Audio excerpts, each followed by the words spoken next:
우리 앞뒤 좌우에 계신 분들과 서로 인사하시죠. 하나님은 사랑이십니다.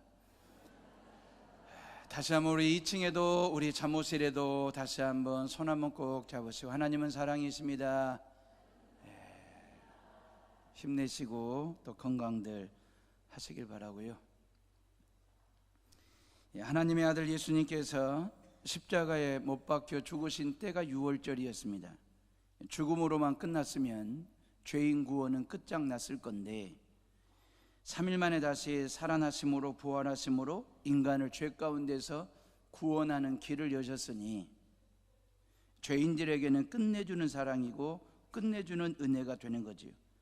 부활하신 주님은 40일 동안 세상에 계시다가 제자들에게 성령을 기다리라고 말씀하시고 약속하시고 난 다음에 하늘로 승천하셨습니다. 제자들은 예루살렘 성 안에 있는 마가라는 제자의 다락방에 120명 성도들이 모여서 마음을 같이하여 간절하게 기도했습니다. 하루 첫날 기도하고 하루 종일 기도했는데 성령의 어떤 임재의 조짐이 전혀, 마음을 모아서 3일째를 기도하고 5일째 기도하고 7일째 기도했는데도 성령이 오실 기미가 전혀 보이지 않았습니다. 그런다고 해서 그들이 포기하고 흩어진 것이 아니고, 흩어지지 않고 마가의 다락방에 120명 성도들이 마음 모아 하나님 앞에 간절하게 기도하다가 10일째 되는 날, 그러니까 6월절 이후 10일째 되는 날이 오순절 아니겠습니까? 그 오순절에 예수님이 약속하신 하나님의 영이 그 마가의 다락방 120명 성도들에게 급하고 강한 바람과 같은 소리로 귀로 듣게끔 인지하도록, 그리고 불의 혀 같은 그런 성령의 임재가 각 사람 머리 위에 임하는 것을 보도록, 그 말이거든요. 귀로 듣고 눈으로 볼 수 있도록 그런 어떤 성령의 강력한 임재를 경험한 제자들이 120명 성도들의 입이 열려 이제 각 나라의 말로 방언으로 기도하기 시작하고 주의 복음을 증거하는 놀라운 은혜의 역사가, 그러니까 어찌 보면 이 갈릴리 촌 사람들 아닙니까? 그들이 뭐 각 나라의 말을 배웠다 한들 각 나라 말로 기도한다라고 하는 것은 불가능한 일인데, 성령의 임재가 이루어지니까, 성령을 충만하게 경험하게 되니까 그들이 말이에요, 각 나라의 말로 기도하는 것을 보고 예루살렘 성 안에 유대인들이 애써 뭐라고 말하는, 이런 술 취한 사람들, 술주정하고 있는 거다, 그러면서 조롱하고 그렇게 힐난하기까지 했습니다. 예루살렘에 소동이 벌어진 거죠. 왜냐하면 갈릴리 출신 제자들이 각 나라의 말로 기도를 하지 사방팔방으로 다니면서 복음을 전하고 있지. 그 제자들이 어떤 제자들이었는데요, 예수님과 함께 엮이기라도 하다가 예수님과 똑같은 십자가 처형을 당할까 봐 모두가 다 예수님 모른다라고 뿔뿔이 흩어졌고 도망을 쳤고 숨어버렸던 그 제자들이 도대체 그들에게 뭐가 임했길래, 도대체 그들이 하나님으로부터 무엇을 받았길래 저리도 당당하게 담대하게 복음 전하는 사람들이 되었고 각 나라 말로 방언하는 사람들이 되었을까? 이게 놀라운 일인 거예요. 이 공개적으로 이 제자들의 변화된 모습이 너무너무 놀라워서 예루살렘에 소동이 일어나게 된 것입니다. 그러면서 많은 사람들이 술 먹고 술 주정한다라고 헛소리한다라고 애써서 조롱까지 하게 된 상황이 된 거거든요. 이때 예수님의 제자 중에 수석, 선임이라고 말할까요? 베드로가 아주 14절 15절에 보면 아주 당당하고도 긴박한 어조로 뭐라고 얘기하냐면, 유대인 동포 여러분, 그리고 예루살렘을 방문 중인 모든 사람들이 잘 듣고 이 이야기를 바로 하시기 바랍니다. 이 사람들은 여러분 가운데 일부가 생각하는 것처럼 술에 취한 사람들이 아니라 이제 겨우 아침 9시인데 취할 시간이 있었겠습니까? 이것은 바로 예언자 요엘이 장차 일어날 것이라고 알려준 일이 그대로 우리 가운데 지금 성취한 사건입니다. 이게 지금 제가 유진 피터슨의 메시지 성경으로 읽어드린 부분이거든요. 이게 베드로는 말입니다, 베드로는 자신들은 새 술에 취한 것이 아니라 요엘 선지자가 예언한 성령에 취해가지고 당신들이 죽인 예수님은 하나님의 아들이시라고 하는 사실을 담대하게 지금 증거하고 있는, 선포하고 있는 베드로의 모습이죠. 우리 이 시간 말입니다, 2847년 전 요엘 선지자가 살던 시대로 한번 돌아가 보면 그 요엘 선지자의 예언이 17절과 18절 말씀이거든요. 우리 다 같이 한번 17절과 18절을 다 같이 읽어봅니다. 시작. 하나님이 말씀하시기를 말세에 내가 내 영을 모든 육체에 부어주리니 너희의 자녀들은 예언할 것이요 너희의 젊은이들은 환상을 보고 너희의 늙은이들은 꿈을 꾸리라. 그때에 내가 내 영을 내 남종과 여종들에게 부어주리니 그들이 예언할 것이요 그랬거든요. 요엘 선지자는 예수님보다도 830년 전에 살았던 사람이거든요. 지금 계산은 2847년 전 사람이 요엘이거든요. 이게 분열왕국 때 말입니다. 남유다의 선지자였거든요. 근데 분열왕국 때 남유다가 풍성하고 넉넉해졌을 때에 그들은 하나님과 등을 지기 시작했고 하나님에게서 떠나게 되었습니다. 하나님과 등지고 하나님을 떠나게 되면 결국 어떤 루트가 되냐면 우상 숭배하는 죄를 범하게 됩니다. 그럼 우상 숭배하는 그들을 내버려 두시면 사랑의 하나님이 아니지요. 어떤 징계가 됐든 징벌을 통해서 하나님을 떠나 우상 숭배하는 당신의 백성들이 돌아오도록 징계와 징벌, 그래서 하나님께서 남유다 땅에 메뚜기 재앙을 내리시거든요. 남유다 땅에 메뚜기 떼가 내려앉으면서 남유다 땅에 황폐화가 되어지는 그런 지경에 놓이게 되었거든요. 그때 요엘 선지자가 백성들에게 하나님께로 돌아가자, 하나님께 지은 죄가 많다, 우리 회개하고 하나님의 용서를 구하고 하나님의 도움을 구하자. 그럴 때에 남유다 백성들이 요엘 선지자가 하자는 대로 하나님 앞에 나와 회개하고 용서를 구했더니 하나님께서 그 메뚜기 떼를 다 거두셔가지고 바닷물에 빠뜨리는, 그리고 하나님께서 남유다 백성들에게 새로운 시대를 열어주겠다라고 약속하신 말씀이 이 말씀이에요. 내가 내 영을 모든 육체에게 부어주리라. 이게 요엘 선지자에게 830년 전의 BC 말입니다. 그때 하나님이 하신 그 약속이 지금 예수님 부활 승천하시고 난 후 마가의 다락방에 모여 기도하는 120명 성도들에게 그대로 성취되었다. 지금 베드로가 말하는 것은 요 이야기가 되는 거거든요. 여러분, 예루살렘 성 안의 사람들은 가방끈이 짧은 갈릴리 사람들, 촌 사람들이 어찌하여 각 나라의 말로 기도를 할 수 있느냐, 비아냥거리듯이 조롱하듯이 묻는 질문에 대해서 베드로를 비롯하여 모든 제자들이 자신들이 경험한 이야기, 자신들이 체험한 이야기를 근거로 해서 사실적으로 설명할 수도 있잖아요. 그러죠? 다시 말하면 어떻게 해서 방언을 하게 되었는지, 그 다음에 성령의 임재라는 느낌이 언제 있었는지, 뭘 경험할 때 그걸 느꼈는지, 그리고 나에게 어떤 변화가 있는지에 대해서 얼마든지 자신들이 주관적으로 경험하고 체험한 사실을 근거로 해서 설명할 수 있잖아요. 우리는 이걸 간증이라고 얘기하지 않습니까? 어떻게 해서 자신들이 방언을 하게 되었고 성령의 임재를 어떤 경험을 통해서 인지하게 됐고 그 성령의 임하심으로 인하여 우리가 어떻게 변화되었는지에 대해서 주관적인 체험과 경험을 근거로 해서 얼마든지 설명할 수 있지 않습니까? 우리 이걸 간증이라고 얘기하기도 하고, 간증이 설교일 수는 없지요.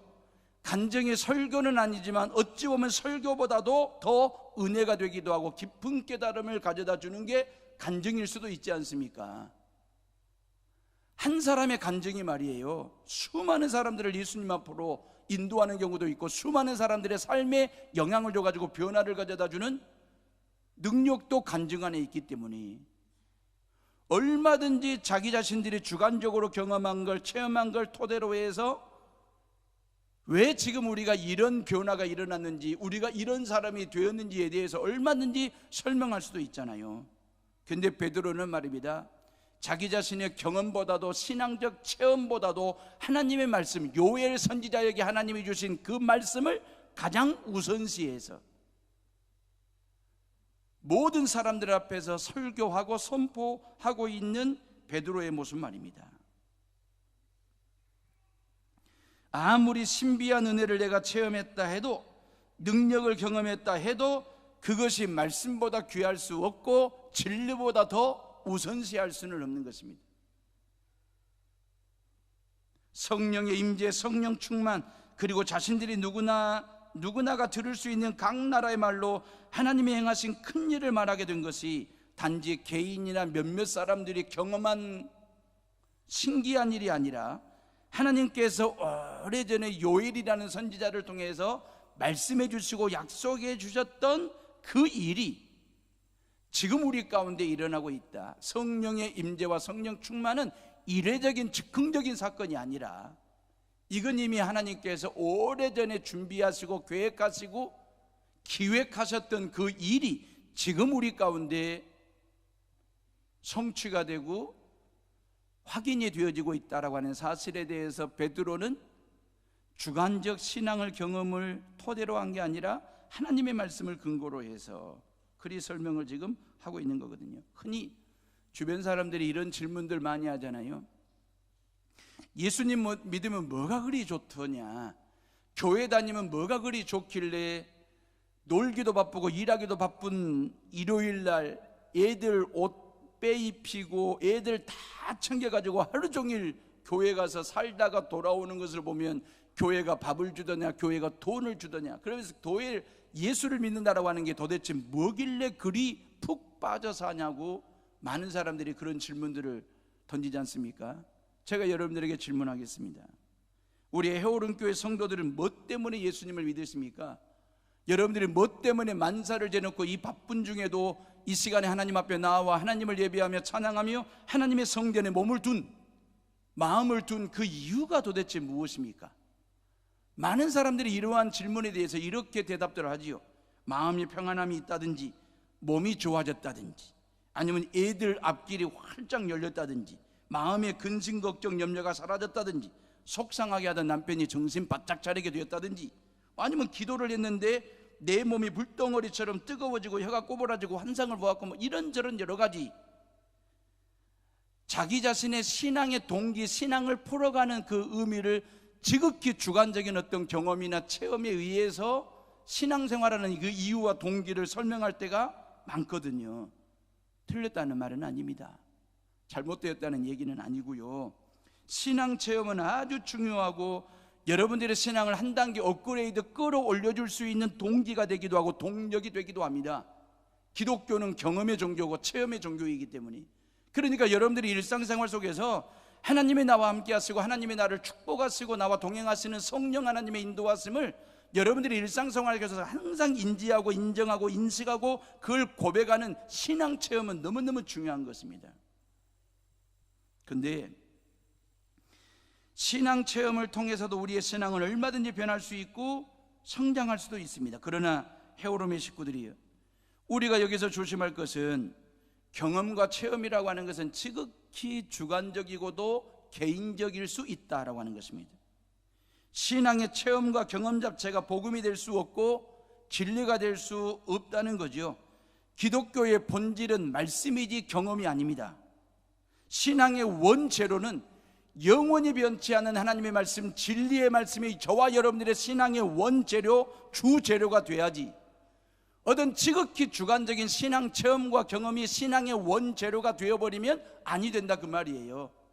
하나님의 말씀을 근거로 한 변함이 없는 하나님의 말씀, 진리의 말씀을 원재료로 해서 여러분들의 신앙의 속살을 지우고 여러분들의 신앙을 키워내면서 양념으로 쓰는 게 신앙 체험과 신앙의 경험이 되는 것입니다. 이건 부재료가 돼야 되는 것이지, 여러분 주관적인 신앙의 체험과 경험을 주재료로 삼으면 안 된다 그 말이에요.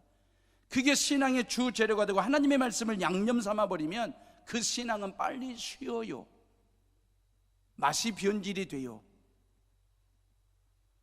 근데 하나님의 말씀을 내 신앙의 원재료로 삼고 하나님이 내게 주신 다양한 신비로운 은혜와 사랑과 체험과 축복, 경험, 이걸 내가 신앙의 부재료로 양념 삼아 칠 때에 여러분들의 신앙은 맛깔스러운, 맛이 나는, 향이 있는 신앙으로 이렇게 성숙이 되고 말입니다. 완숙되어져 가게 된다라고 하는 거죠.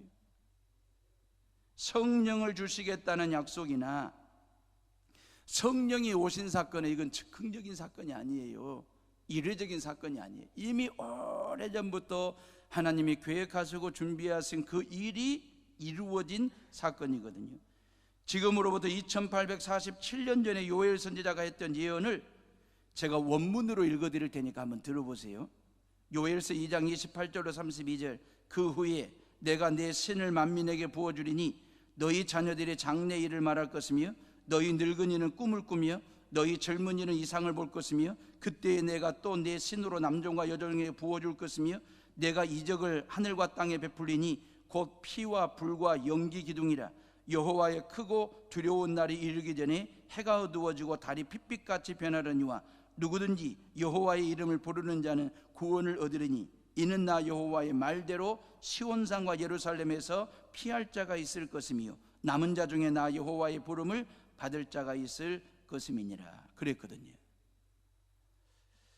하나님께서 당신의 영을 모든 육체에게 부어주리라고 하신 약속대로 하나님의 신, 즉 하나님의 영, 성령을 부어주신 것이다 라고 하는 게 베드로가 당당하게 증거한 설교였습니다. 하나님이 하신 일이라고.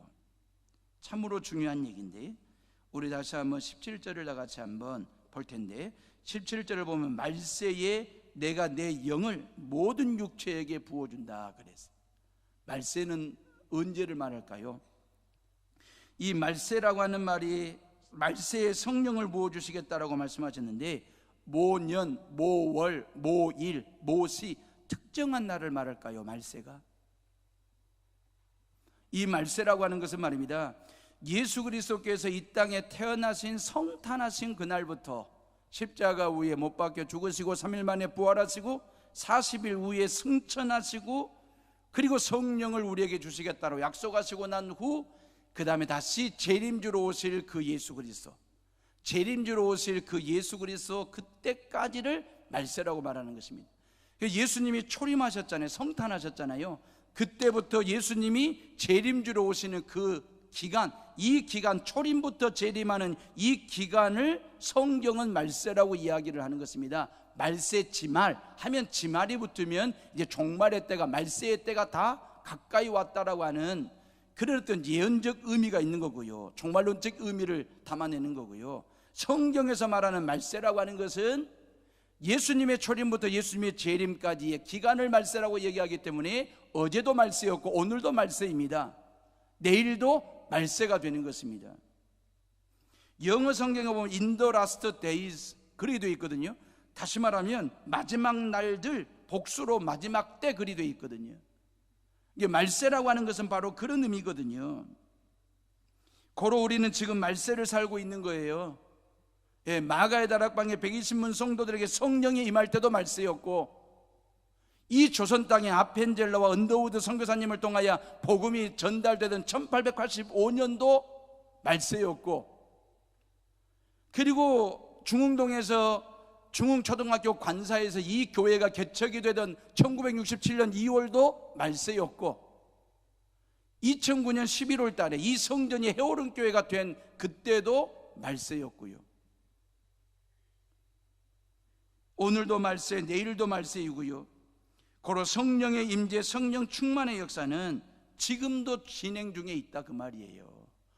여러분들의 일상생활 속에서 여러분들의 신앙 가운데 얼마든지 성령의 임재와 성령 충만함은 여러분들이 언제든지 어제도 경험할 수 있었고 오늘도 경험할 수 있고 내일도 경험할 수 있다라고 하는 사실을 믿으시기를 주의 이름으로 축복합니다. 어떤 신학자들과 어떤 신학박사들이, 성서학자들이 뭐라고 얘기하냐면, 이미 2017년 전 마가의 다락방에 성령의 임재와 성령의 충만은 그때 한번 임한 사건, 이례적인 사건으로 끝났다. 이제는 더 이상 성령 충만과 성령의 임재를 우리가 일상생활 속에서 경험할 수 없다라고 하는 요상한 말들을 하는 신학자들이 더러 있습니다. 속지 마십시오. 성령의 임재는 오늘도 내일도 변함없이 성령 충만은 말입니다. 예수님께서 재림주로 오시는 그날까지 계속해서 성령 충만은 어제나 오늘이나 내일이나 말입니다. 예, 아프리카 대륙이나 아메리카 대륙이나 저 유럽 대륙이나 아시아 대륙 할 것 없이 말입니다. 성령 충만 임재는 황인종, 흑인종, 황색인종 할 것 없이 성령의 임재는 계속해서 모든 육체에게 일어나고 있고 앞으로도 계속해서 일어나는데, 언제까지? 예수님이 다시 오실 그때까지. 할렐루야. 그 믿음이 있기를 주의 이름으로 축복합니다. 고로 헤어롬의 모든 식구들이여, 각자의 삶의 현장에서 성령의 임재를 경험하시고 각자의 시간 속에서 성령 충만함을 체험하는 성도들 되시기를 주의 이름으로 축원합니다. 여러분의 아들, 딸들이, 여러분들의 사위, 며느리들이, 여러분들의 모든 손주들이 성령 충만한 삶을 살게 해달라고 늘 하나님께 기도하고 또 기도하는 성도들 되시기를 바라고, 성령 충만이라고 하는 게 뭡니까? 성령이 내 안에 임하셔서 그 성령이 내 입술을, 내 생각을, 내 마음을, 내 삶을 통치하시고 컨트롤하시고 다스리심을 받는 걸 성령 충만이라고 이야기하는 것이거든요. 그렇기 때문에 우리는 말세에 성령의 시대를 살고 있는 것입니다. 성령 시대를 살아가는 저와 여러분들이 정말 아름다운 영격과 품격을 가지고 살아가는 그리스도인들 되시기를 바라고요. 그렇다면 누가 성령을 받을 수 있습니까? 누가 성령을 받는 거예요? 이 말세에 17절에 보니까 하나님이 말씀하시기를 말세에 내가 내 영을 모든 육체에게 부어주리니 그랬어요. 모든 육체에게 부어준다는 말씀이 얼마나 감사한지. 뚱뚱한 육체에게는 안 부어줘. 그랬더라면 저는 어떻게 했을까? 너무너무 긴장되는 문구였거든요. 근데 모든 육체에게 부어주시겠대요. 얼마나 감사한지. 하나님이 말씀하신 모든 육체는 몸매를 말하는 겁니까? 등치를 말하는 겁니까? 요엘 선지자는 이 부분을 만민이라고 얘기했거든요. 모든 육체와 만민은 똑같은 말입니다. 하나님께서 당신의 영을 모든 육체에게, 만민에게 부어주시겠다라고 약속하셨거든요. 그러시면서 첫 번째가 너희 자녀들이 예언을 이렇게 말씀하시잖아요. 그 다음에 너희의 젊은이들이, 세 번째 너희의 늙은이들이, 그러면 18절에 내 남종과 여종들에게 성령을 부어주리니 그랬어요. 그냥 이게 남녀노소 할 것 없이 말하면 신분고와 차별 없이 말입니다. 연령과 나이 차별 없이, 지역과 모든 피부색 상관없이 하나님께서 성령을 부어주시는데 모든 육체와 만민에게 차별을 벗어나, 그 말이에요. 그 성령이 우리 가운데 오셨다라고 하는 말은 이방인과 유대인들의 차별의 벽을 허물어버렸다는 거죠. 주인과 종의 차별을 헐어버리시고 모든 육체에게 성령을 공평하게 공정하게 부어주시고 채워주신다라고 하는 그 성령은 절대 사람을 차별하지 않습니다. 지역을 차별하지 않습니다. 성령님은 예수님이 승천하신 후에 오신 분이 아니지요. 창세기 1장에 보면 하나님께서 말씀으로 천지 만물을 지으실 때에 성령 하나님이 그 일에 동참하셨고 창조 사역을 같이 하신 것을 보게 되거든요. 그리고 하나님의 일꾼들이나 선지자들에게 성령이 임하셔가지고 그 일을 감당할 수 있도록, 그 일을 완수할 수 있도록 성령께서 도와주시기도 하고, 그 삼손에게도 성령이 임했고 사무엘에게도 성령이 임했고 사울 왕에까지 성령이 임하셨고 성령을 부어주셨지 않습니까? 근데 구약에서 말하는 성령의 모습은 이런 거거든요. 사울 왕이 왕 되고 난 후에 교만해졌잖아요. 그때 하나님께서 근심하시고 후회하시면서 사울 왕에게 성령을 거두셨습니다. 그리고 다윗에게 성령을 부어주지 않습니까? 다시 말하면 구약의 성령 하나님은 하나님의 일을 완수했다든지, 그 완수하고 나면 성령을 거두시기도 하셨고, 교만해지면 성령을 빼앗기도 하셨고 거두시기도 하셨고, 말씀에 불순종하여 범죄하면 하나님께서 성령을 거두시고, 그런 모습이 반복해서 나오는 거거든요. 이게 예수님 오시기 전에 성령의 모습이었습니다. 그런데 지금은 성령이 떠나고 거두고 가고 오고 주고 거두시고 이런 성령이 아니라는 거예요. 오순절 성령 강림 임재 사건 이후의 성령은 말입니다, 주 예수 그리스도를 구주로 믿고 영접한 모든 사람들 속에 성령이 들어갔으면 그 사람이 성령을 받아들이든 못 받아들이든, 성령을 좋아하든 싫어하든 상관없이 예수 그리스도를 나의 구주, 나의 주님으로 믿고 영접한 모든 성도들의, 사람들의 마음속에 성령이 임하셔서 평생, 그 말이에요, 영원토록 성령 하나님께서 그 사람과 동행하시고 그 사람의 삶을 인도하시고 축복하시는 성령 하나님 말입니다. 설령 그 사람이 어떤 죄를 범하든 어떤 일을 범하든지 간에 한 번 임하신 성령은 떠나지 아니하시고 거두지 아니하시고 가지 않는 그 성령 하나님 말입니다. 파라클레시스, 늘 내 곁에 계시는 성령 하나님은 늘 내 곁을 떠나지 아니하시고 나와 함께 하시고 동행하시는 그 성령 하나님 말입니다. 그래서 예수님은 성령을 사모하는 자들에게 성령을 주시겠다고 약속하셨는데, 이게 누가복음 11장 9절로 13절을 보면 너희가 악할지라도 자식에게 좋은 것으로 줄 줄 알거든 하물며 하늘에 계신 너희 아버지께서 성령을 주시지 않겠느냐. 구하라 주실 것이요 찾으라 찾을 것이요 문을 두드리라 그리하면 열릴 것이니라 그랬어요.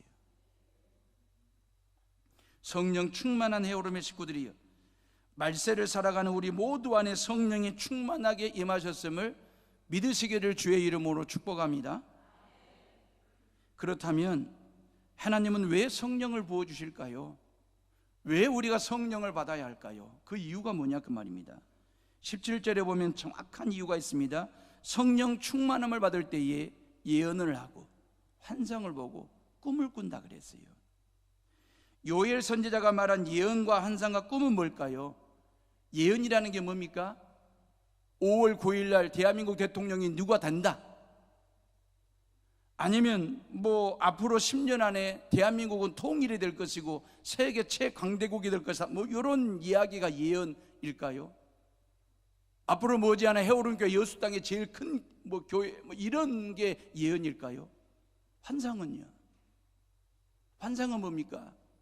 새벽 기도회를 다 드리고 난 다음에 모든 성도들이 다 나가고 난 다음에 나 혼자 기도하고 있는데 강대상 쪽에 예수님 같은 분이 하얀 옷을 입으신 분이 왔다 갔다 하면서 김 집사 내가 네 기도를 들어줬느니라, 이게 환상일까요?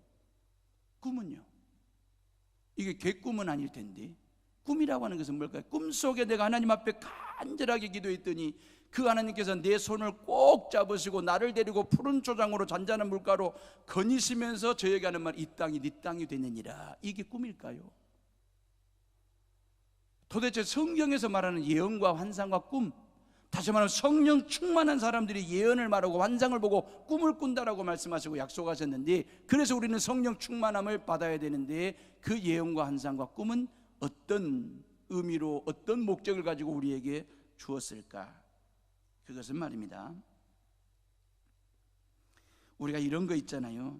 한국 교회는 성령을 받은 증거로 예언을 하거나 환상을 보거나 꿈 같은 이야기를 많이 하면 대단한 믿음을 가진 사람인 것처럼, 대단한 믿음의 사람인 것처럼 그렇게 인정해주고 박수갈채를 보내준 적이 있었습니다.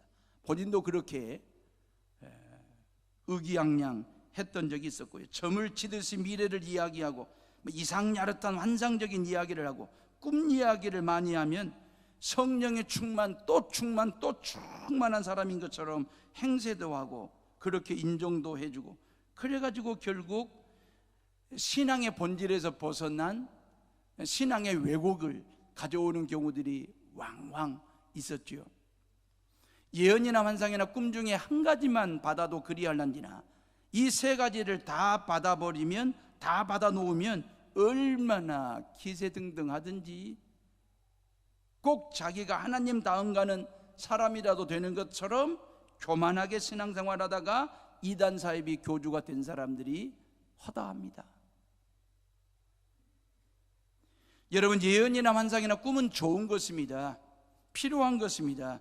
그러나 신앙, 다시 말하면 예언한다고 환상을 보았다고 꿈을 꾸었다고 해서 그것이 그 사람의 신앙이 좋다 나쁘다 신앙을 판단하는 기준이 되어서는 안 된다고 하는 것입니다. 하나님께서 우리에게 예언과 환상과 꿈을 주시는 이유는 이거 기능적으로 써먹으라는 것입니다. 기능적으로 써먹으라는 말은 뭔 말이냐면 하나님의 계시 있지 않습니까? 하나님의 뜻, 저와 여러분들을 향한 하나님 아버지의 마음을 헤아리는 데 있어서 여러분들의 가정을 향한 하나님의 뜻, 이 교회를 향한 하나님의 바람이라고 하는 것, 하나님의 간절한 마음과 하나님의 뜻과 하나님의 계시가 있지 않습니까? 그 하나님의 뜻과 계시와 하나님의 마음을 헤아리는 데 있어서 하나님께서 우리를 예언과 환상과 꿈을 통해서 그 하나님의 마음을, 하나님의 계시를 좀 더 확실하게 들여다볼 수 있도록, 확인할 수 있도록, 볼 수 있도록 기능적으로 쓰라고 하나님께서 우리에게 예언과 환상과 꿈을 주시는 것입니다. 이게 신앙의 주 재료가 되면 안 되는 거예요. 이게 신앙의 메인 메뉴가 되면 안 되는 것입니다.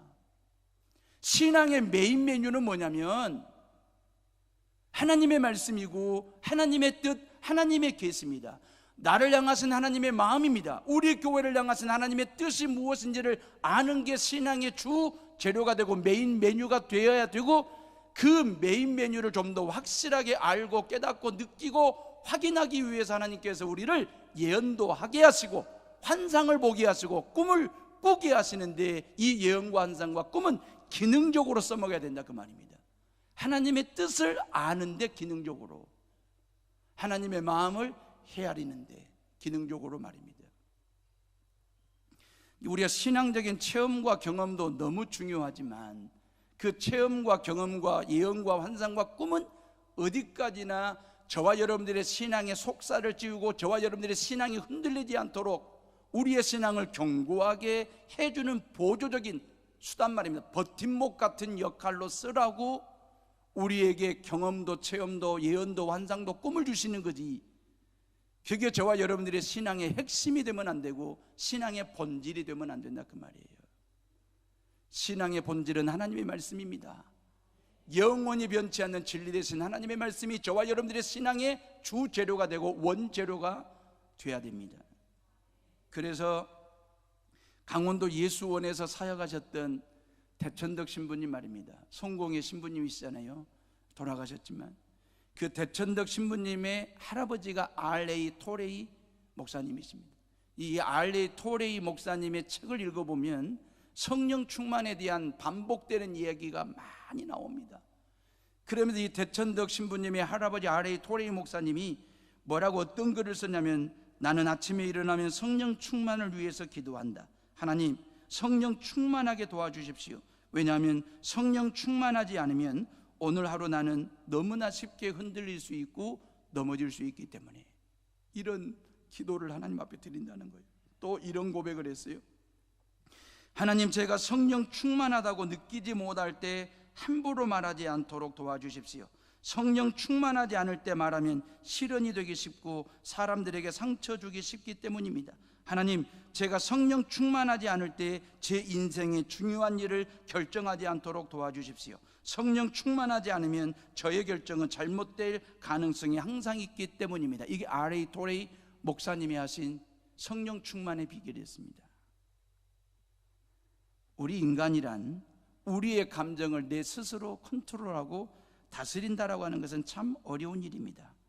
부패한 인간의 죄성이 우리 안에 있기 때문에 우리는 끊임없이 실패하고 실언하고 실수하기 때문에, 그래서 내 안에 성령이 충만하게 임하셔야 될 이유가 바로 그런 거죠. 성령이 충만한 상태에서 결정하면 실수가 없고 말하면 실언이 없고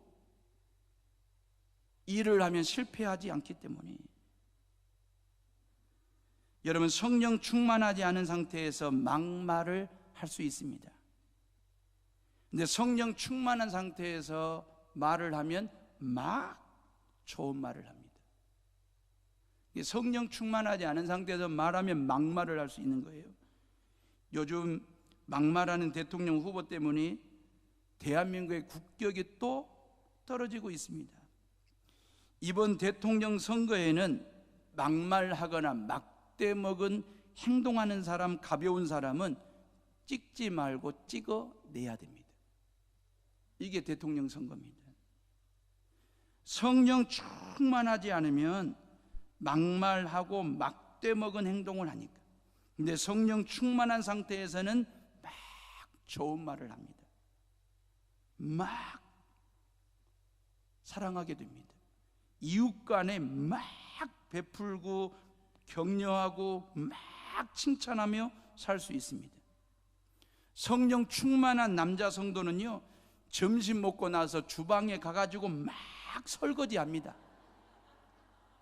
그러다가 설거지가 여자들이 해야 될 일이라고 막말했던 사람이 틀렸다라고 하는 사실을 보여주는 거예요. 예? 성령 충만한 사람은요, 점심 먹고 막 커피도 배달합니다. 성령 충만하지 않은 상태에서 부부간에 막 싸울 수 있습니다. 근데 성령 충만하면 부부간에 막 사랑을 합니다. 우리가 성령 충만한 상태로 살고 신앙생활하면 하나님께서 막 복을 부어주십니다. 할렐루야. 그런 복을 받을 수 있기를 주의 이름으로 축복합니다. 성령 하나님께서 우리에게 오셔서 행하신 큰 일은 십자가의 죽음과 부활이 구원의 완성임을 알려주시고 가르쳐주시고 보여주신 거예요.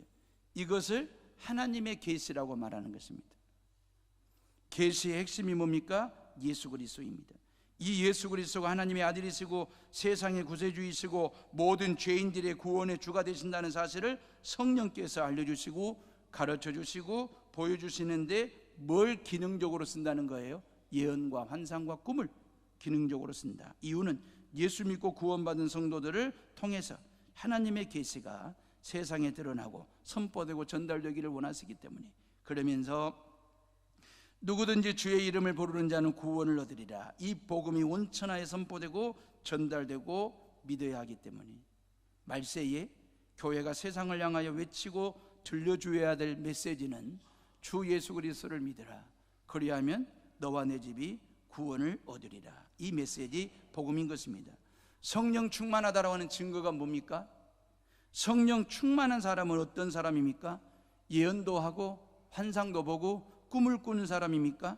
아니면 귀신을 쫓아내거나 병자를 고치거나 투시를 하거나 방언을 하거나 입신하는 그런 어떤 신앙 체험과 경험이 탁월한 사람들이 성령 충만한 사람입니까? 아닙니다.